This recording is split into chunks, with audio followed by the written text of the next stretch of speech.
Hello friends, welcome back. In continuation to our video lecture series on production planning and control, in this video we will be discussing on what is material requirement planning. As we know that demand forecasting informs on demanded quantity of desired products from the market, based on which production planning, aggregate planning and master production schedule is prepared. Master production schedule is nothing but a day-wise production schedule of each finished product the organization is dealing with. MPS is a software program that helps organizations to know in advance which product in how much quantity is scheduled to be produced, so that depending upon the output, order promises can be fulfilled to the market by timely delivery of desired products in the market. Now, since the organization is knowing in advance what is to be produced in each day's schedule, then comes is making available required quantities of materials so that the production process can be completed. Requirement of material depends upon what is to be produced and how much is to be produced and when the production process is to be started so that it can be finished as per the scheduled time period and supplied to the market. If the finished goods are supplied to the market in the right time as per the requirement of the customer, it will ensure customer satisfaction by delivering maximum value to them. Hence, material requirement planning, that is MRP1, plays a very vital role in completion of master production schedule. Let's begin by understanding the basic concept of material requirement planning. The first thing which we need to know is that, like MPS, MRP1 is also a software program which automatically generates requirement of materials for the scheduled production plan. Thus, materials requirement planning, that is MRP1, is the logic for determining the number of parts, components, or the raw materials which are required to produce a scheduled product. As MRP1 is a software program which works on stored data in it, such as details of suppliers, material details such as item name, item code number, its lead time, and how many different materials are required to produce one finished product, so that based on the total quantities of finished product to be produced, it will generate the required quantities of each material and generates, or we can say, send purchase order to the respective supplier. Here we can say dependent demand drives MRP1. Now, what is meant by dependent demand and independent demand materials, that we will try to understand on our next slide. As you can see on this slide, suppose the organization is planning to produce one round table as per the demand in the market. As we can see, to produce one round table, we will be requiring one round table top and four legs, some amount of adhesive material, say 100 gram, and 20 nails of 2 inches length. Thus, we can say dependent demand is the demand for items that are sub-assemblies, parts or raw materials which are to be used in the production of finished goods, that is end items. And independent demand means the demand of finished products. Thus, here in short, we will try to understand MRP1 as, if we have to produce such 100 round tables, then we will be requiring 100 round table tops, 100 multiplied by 4, that is equal to 400 legs, 800 nails of 2 inches length, and around 10 kilogram of adhesive material. That is how material requirement planning is done. Now let us understand what are the different functions of MRP1. The first function of MRP1 is it reduces the inventory levels. As we know, MRP1 is a software program which is connected through various other computer-based programs such as material management software at warehouse, master production schedule, etc. Depending upon the quantities of finished products to be produced in a specific production schedule, what are the different materials that will be required, that is gross requirement. How many of those materials are already available at our store, that is quantity on hand, and how many items are actually required, that is the net requirement, will be calculated by the software, and it generates the purchase order for respective supplier. Thus, it helps in reducing inventory level by considering and utilizing unused inventories in the store. The second function of MRP is it reduces component shortages. As we discussed above, MRP1 helps to understand what is the actual requirement of material. It may be also the repair and maintenance tools based on the production schedule of finished goods. Hence, by making available required quantity of each component, MRP1 also helps to avoid shortages of components. The third function of MRP is it improves the shipping performance. Since MRP1 also considers the lead time of required materials, ensures availability of all required materials on time so that production schedule can be completed in time and finished goods produced can be delivered in the market in time as per the promised dates. Thus, MRP1 also helps in improving the shipping performance. Fourth is MRP1 improves the customer services. Since MRP1 ensures availability of required materials, ensuring completion of production schedule and distribution of finished goods to the market in a specified time, thus MRP1 also ensures consumer satisfaction by providing better customer services. MRP1 also improves productivity. As we have discussed earlier, MRP1 ensures availability of all the required materials in the right time as per the production plan. That helps in avoiding shortages of any of the materials which may affect stoppage of production. Thus, MRP1 also improves productivity by ensuring continuity of delivery of required raw materials for the production schedule. MRP1 also improves communication between other departments within the organization, that is internal communication such as what is the actual demand of finished goods in the market. Accordingly, it calculates the required quantity of materials, places purchase orders with the suppliers, ensures availability of the materials in the right time, communicates the production department on availability of the materials, and also communicates promised dates of finished goods to the market.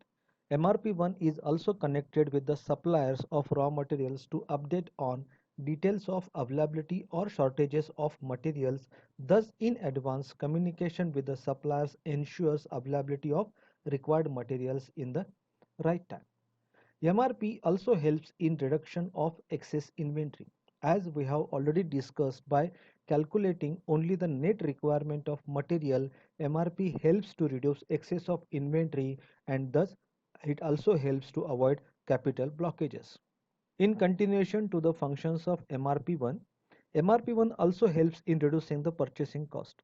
MRP1 also reduces frequent purchasing as it ensures materials available for MPS of sufficiently longer time horizon, thus helps in reducing frequent purchase orders, thus helps in reducing the purchasing cost. MRP1 also helps in improving production schedules. By minimizing the uncertainty of availability of materials and by ensuring continuity of supply of required materials, MRP1 also helps in improving production schedule. Thus, also ensures continuity in supply of finished goods to the market. MRP1 also helps in reducing the manufacturing cost. MRP1 is connected with long-range master production schedule. Thus, bulk purchasing of required materials matching to the MPS can help in lowering the cost of material. MRP1 also ensures continuity of availability of the materials. Thus, frequent stoppage and restart of production process can be avoided. MRP1 also ensures availability of the required quantity and required quality of materials in the right time by improving the productivity. It helps in lowering cost of manufacturing. MRP1 also helps in lowering the scrap and rework. Since MRP1 ensures availability of exact material matching to the requirement of production schedule, thus helps in lowering the scrap and rework. MRP1 helps in improving the supply schedule. Since MRP1 ensures timely availability of the required materials, it ensures production to be completed as per the scheduled time and hence improves supply schedule of finished goods to the market. MRP1 also helps in improving calculation of material requirements. Since MRP1 is a software program, which materials are required and at what quantity it is required is calculated by MRP1 software. Using quantity of materials on hand calculates exact quantity of required materials automatically. MRP1 also helps in improving competitive position of the organization. Thus, MRP1 helps in continuity of materials required matching to the master production schedule, ensures completion of production of demanded products as per the schedule, and thus timely delivery of the products in the market helps organizations to develop competitive advantage. This is how MRP1 ensures availability of required quantity of materials, ensures continuity of production schedule, and supply of right quantity of demanded products in the market, ensures customer satisfaction, and help organizations to develop competitive advantage. Now let us understand the basic steps in MRP1 software, that is how MRP1 software works. The three basic steps involved in MRP1 software are: first is identifying requirement of materials, second is running MRP, that is creating the suggestions, and third is firming the suggestions. We'll see it in detail one by one in upcoming slides. In the first step, which is identifying the requirement of material, involves identifying on hand. This means the balance quantity of materials which are available in the stores from previous material purchase. Since every time organization make purchase of some extra quantity of materials to compensate with breakage or damage during the transport or during handling of materials, as any such shortage may either stop the production process or may produce short quantities of finished goods, thus short supply to the market, which may not match with the demanded quantity, and ultimately it may result in customer dissatisfaction. Thus, what quantity of material that is left from the previous purchase is considered by MRP1 software for calculating the new requirement of materials. Second is quantity in or on plan for manufacturing. Depending upon the production schedule, what is the quantity of finished products, that is independent demand, be produced, what different materials are required to produce that finished product, and how much quantity of each material is required is calculated by MRP1. This will give us the idea of gross demand of each material that is required to complete each day's production schedule. Third is quantity on purchase order. After knowing what is material requirement, that is gross demand of each day's production schedule from the second step, and how much of each material is available on hand, that is in the store from the previous purchase, will be deducted, and that gives the quantity of each material to be purchased. This is called as quantity on purchase order. Quantity forecasted. Sometimes, depending upon the forecasted demand, the material requirement planning can also be done. In short, gross and net requirement planning is the first step of MRP 1. Now let us understand the second step of MRP 1, that is running of MRP by creating the suggestions. Since the materials which are required by the organizations for production of different products, they are classified, or we can say they are categorized either depending upon their importance in production or cost of materials to the total annual consumption cost of materials, or even based on availability of the materials. In upcoming videos on inventory management and control, we will be discussing on classification of materials in details. Thus, the critical items are those items which are essential. Means, if these items are not available at the time of production, it will affect the production schedule to a greater extent. These items can be classified as vital items or essential A items, which are required in smaller quantities and are very costly. Expedite those items which may go short from supplier. Either they are produced in smaller quantities by the supplier or may have a larger demand in the market. Such items are classified as yes item, and its quantity must be made available in advance of production schedule so as to avoid any shortage problem. There are certain items, though their lead time is known, but very often may get delayed from the supplier for different reasons.